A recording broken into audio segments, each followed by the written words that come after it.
plaintiff, Ron Patchen, says he and the defendant were friends, and they even went out on a few dates, but it never progressed beyond a friendship. Ron claims he loaned the defendant $1,000 because she couldn't buy groceries, but he's suing because she has yet to repay. Defendant Melissa Cellurail says when she was friends with Ron, he constantly bragged about being a nice guy. And the more he said it, the more turned off Melissa got. Melissa claims Ron literally forced the money on her, and he knew that she was unable to repay him. Start with you. My name's Ron Patchen. I'm a self-employed landscaper who also works the nightlife in Boston.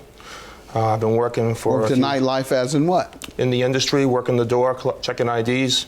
Club, parties, or yes. what have you. All right. I've been doing it for a few years now, and I get paid to do it. I know, you could have been working after-hour joints. Yes. Illegal after-hour joints or what have you. True. Strip clubs, you do strip clubs? No, I do not. I do Why go not? to them, That's though. I do go to them. You can get you some free sneak peeks. You go to them. Yes, I do. And you pay. That doesn't make sense. If you can get a job there for free and just watch it. I'm trying to give you some insight now. We'll talk. All right. He's interested. That's right. Go ahead. So I've been doing it for a few years now. I get paid to do it, and I also get a chance to meet the ladies at the front door. All right, so you halfway there. Go ahead. I first ran into Melissa about three and a half years ago. We really didn't talk at all. About 6 months later, I ran into her again, shared phone numbers, chit-chatted, texted, and went out a few times, hung out a few times, helped her walk her dogs, picked her up at the airport, did a bunch of stuff as a real friend would do. Now, I know you came up with after you helped walk those dogs down. That's all you needed to do. You were in. Out of all what you just said, I was nothing compared to that. Am I right or wrong? No, not always. Oh, okay. I love my dogs, but... That's not the way to your heart? That's one way, but... Okay, all right. Certain people. Oh, certain people. Now you know he won your heart through those dogs. Go ahead. No. So on one of those times in her apartment, I had seen that she was, visibly upset.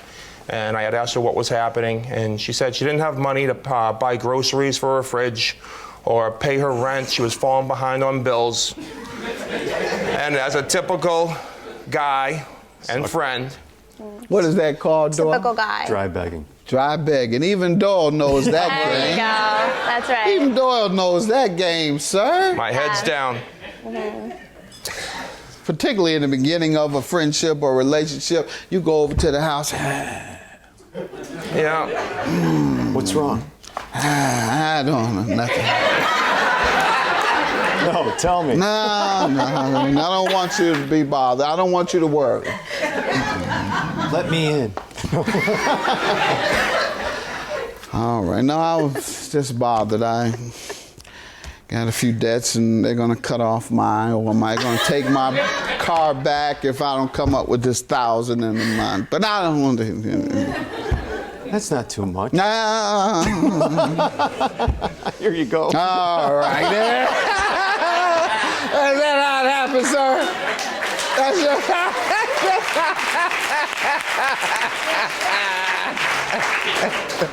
That's just how it happened. That's not exactly how You it tell me happened. what happened, ma'am. Ma'am? Well, first of all, we met about 4.5 years ago. And we were friends for a long time. And Ronnie was always the person to say, oh, I'm such a nice guy, I'm such a nice guy, I'm such a nice guy, I'd do anything for you. Every time we were together, which honestly, the more he would say that, the more turned off I got. You don't need to say you're a nice guy multiple times, because that's Just show me a sign. That's what you said. Show me a sign that you're stop nice. trying to sell yourself to me, you know. But yeah, I have always been paycheck to paycheck. I have a lot of student loans. I have dogs. I live alone in Boston on my own. And so the day that he gave me the money, which was in April, not January. Okay, I'm going to let him explain that because it's his claim. Okay. And so I'll let you respond Okay. to what he claims happened regarding this money. Sir? So after that meeting that I had when I saw her. After the dry bagging. After the dry bagging. You gave it to her right A week then? afterwards, I saw her again in her apartment, in her kitchen, and I gave her an envelope with $1,000 cash in it. Envelope, doctor. You giving it in an envelope. I That's didn't. classic. Go ahead. They were- You getting envelopes. You ain't playing. Next you gonna get it in the mail. That's real pimping. Pimping by mail. No, Just send it to me. Or Western Union. Oh, yeah. Go ahead. You get it Western Union, you really doing it. Go ahead. And they were Go to the Western Union. You don't need to come over here. Go ahead, sir. I'm sorry. So I told her to take the money and get back on her feet, and when she can, to pay me back. And she said, no, I can't take it. And I insisted. Twice. I And you insisted insisted? Go ahead, hold on. What? Twice. You insisted? to take it, and she said, okay, I will. And I get paid bi-weekly, and in 2 weeks, you'll have your money back. It's been over 3 years. No.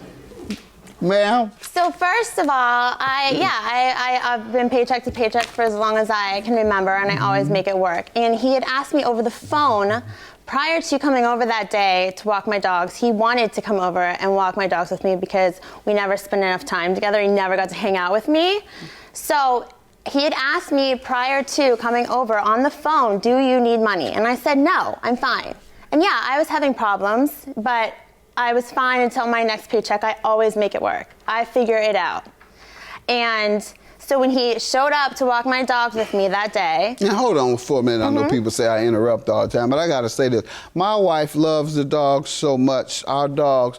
I believe if a guy said he'd come over there and walk it, my wife would cheat on me. I think that's the only circumstance in which my wife would ever cheat is if a man say, let's go walk your dogs.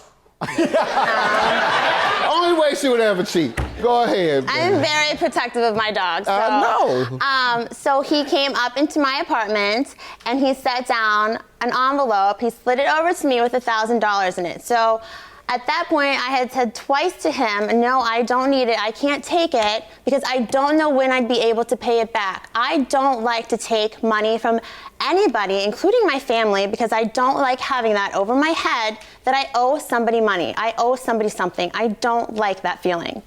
And I was already having problems. So the fact of like, I'm gonna have to now owe you $1,000 when I'm already behind just doesn't make sense. So I had said to him, so actually on the phone was the first time I said no, and then in person when he slid it to me on my counter twice, that's the second and third time I said no. And he said, Mel, I don't care what you do with it, but it's here if you need it. Pay me back when you can. And I said, I don't know when or if I'm gonna be able to pay back at any time. Like, I don't know when. And so what happened? You fought it as long as you could. And then what? You accepted? He left it on my counter. I know, that's what I'm saying. You like, fought it as long as you could. He obviously felt that I needed it, and so he left it there. And you felt that you could no longer fight it because you fought it and fought it and fought it. He was basically giving me money. Did you ever refer to it or accept it under the understanding or tell him it was a loan? No, not that it was a loan, no. Never? No.